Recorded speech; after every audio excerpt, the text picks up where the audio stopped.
आज हम लोग राजनीतिक समाजशास्त्र का क्षेत्र इसकी विषय वस्तु के ऊपर चर्चा करने जा रहे हैं। गियर एवं ओर्लियंसन ने राजनीतिक समाज की विषय वस्तु के बारे में बताते हुए कहा कि इसके निम्नलिखित क्षेत्र बताए जा सकते हैं: राज्य की संरचना, राजनीतिक औचित्य की प्रकृति एवं उसकी स्थापना की शर्तें, राजनीतिक शक्ति के एकाधिकार की प्रकृति एवं राज्य द्वारा इसका प्रयोग, उप इकाइयों, दबाव समूह, राजनीतिक दल, स्वैच्छिक संघ तथा अन्य समूहों की प्रकृति तथा राज्य के साथ उनके प्रतिरोध की स्थिति।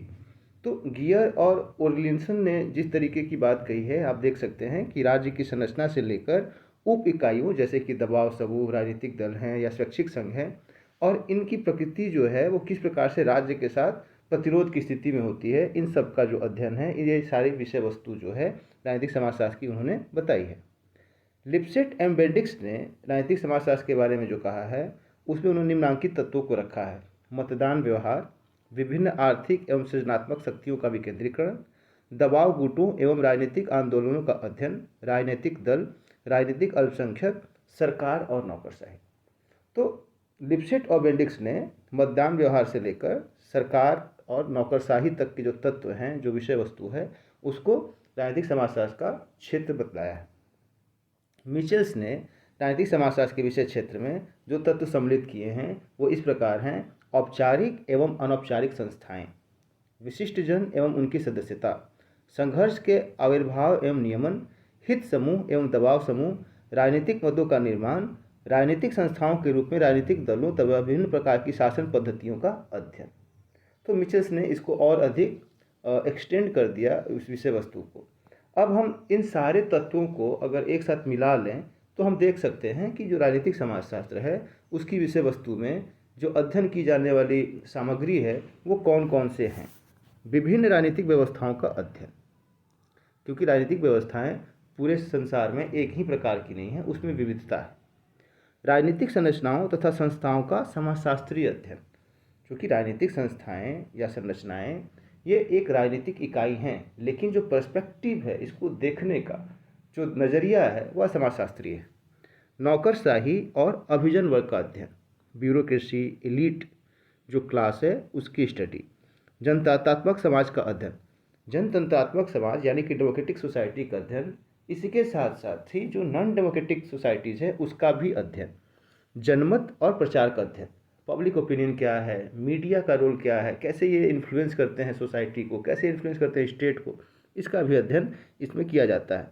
राजनीतिक आंदोलनों का अध्ययन, क्योंकि पॉलिटिकल मूवमेंट जो है वो बहुत ही महत्वपूर्ण हो जाता है, क्योंकि जो भी राजनीतिक आंदोलन होते हैं वह अपने साथ कई प्रकार के सामाजिक बदलाव लेके आते हैं। तो सामाजिक आंदोलन भी इसकी एक विषय वस्तु है।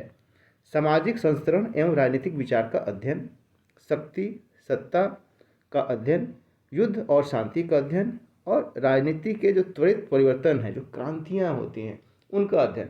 तो ये जो विषय वस्तु है उसको देख के आप समझ सकते हैं कि चाहे वो राजनीतिक संस्थाएं हों, चाहे वो सामाजिक संस्थाएं हैं, उनका क्या प्रभाव पड़ता है राज्य के ऊपर, समाज के ऊपर, व्यक्तियों के ऊपर, यह उसका अध्ययन करता है। तो मोटे तौर पे जो राजनीति समाजशास्त्र की विषय वस्तु है वो यही है।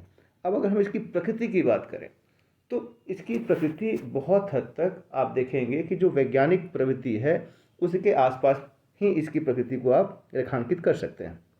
जैसे कि इसमें अन्य सामाजिक विज्ञानों की भांति वैज्ञानिक पद्धतियों का प्रयोग किया जाता है। साइंटिफिक मेथड का मतलब ये है कि इस अध्ययन पद्धति में जो सामग्री को देखने का नज़रिया है वो बहुत हद तक साइंटिफिक होता है। राजनीतिक समाज का अध्ययन तथ्यात्मक, फैक्ट ओरिएंटेड है। दैट मीन्स कि जो स्टेट है, सोसाइटी है, इंडिविजुअल है, उनके जो इन्फ्लुएंसेज हैं, उनके जो इम्पैक्ट हैं, उनके जो इंटरेक्शंस हैं, उसको फैक्चुअल तरीके से प्रतिस्थापित करने को, उसको देखने का इसकी जो प्रकृति रही है। राजनीतिक समाजशास्त्र के जो सिद्धांत हैं वो सार्वभौमिक हैं। सार्वभौमिक इसलिए हैं कि कोई भी स्टेट और या सोसाइटी जो है वह ऐसा नहीं हो सकता है कि वो वैक्यूम में इमर्ज करता हो। उसमें इंडिविजुअल, उसमें अलग अलग इंस्टीट्यूशंस, उसमें सोसाइटी, उसमें स्टेट और उनके बीच के जो इंटरेक्शंस हैं उनका होना जो है वो निहित है, और ये एक यूनिवर्सल फिनोमिना है, आप इससे मुक्त नहीं हो सकते हैं। दूसरा है कि इसमें जो सिद्धांत है उनका प्रमाणन संभव है। अब जो सिद्धांत है उसको आप प्रूफ कर सकते हैं और एक प्रूफिंग जो है वो रिसर्च के माध्यम से, जो उसकी मेथडोलॉजीज़ हैं उसके माध्यम से होता है। इसमें भविष्यवाणी करने की क्षमता अच्छी है। अब भविष्यवाणी का मतलब ये है कि आप एक फिनोमिना को देखकर यह पता लगा सकते हैं कि अगर इस तरीके की प्रवृत्ति है तो क्या हो सकता है। जैसे कोई आंदोलन है तो आंदोलन के बाद जो चीज़ें बदल सकती हैं या जो चीज़ें नहीं बदलेंगी, आप उसकी भविष्यवाणी कर सकते हैं। दूसरा है कि यह कार्य कारण संबंधों की व्याख्या करता है, मतलब यह कैजुअल जो रिलेशन है उस पे बहुत हद तक काम करता है कि कोई घटना है, कोई प्रघटना है, उसके पीछे की जो स्थिति है, उसके पीछे के जो कारक हैं उन्हें ढूंढा जा सकता है, उनका विवेचन किया जा सकता है और उनमें कार्य कारण सिद्धांत को प्रतिस्थापित किया जा सकता है।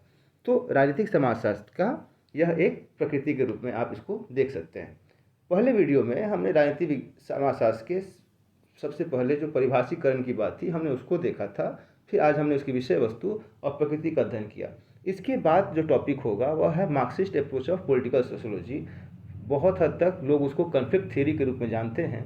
अगले वीडियो में हम लोग उसका अध्ययन करेंगे। आज के लिए इतना ही। कल हम नवीन विषय के साथ इसी तथ्य को और आगे विस्तारित करेंगे।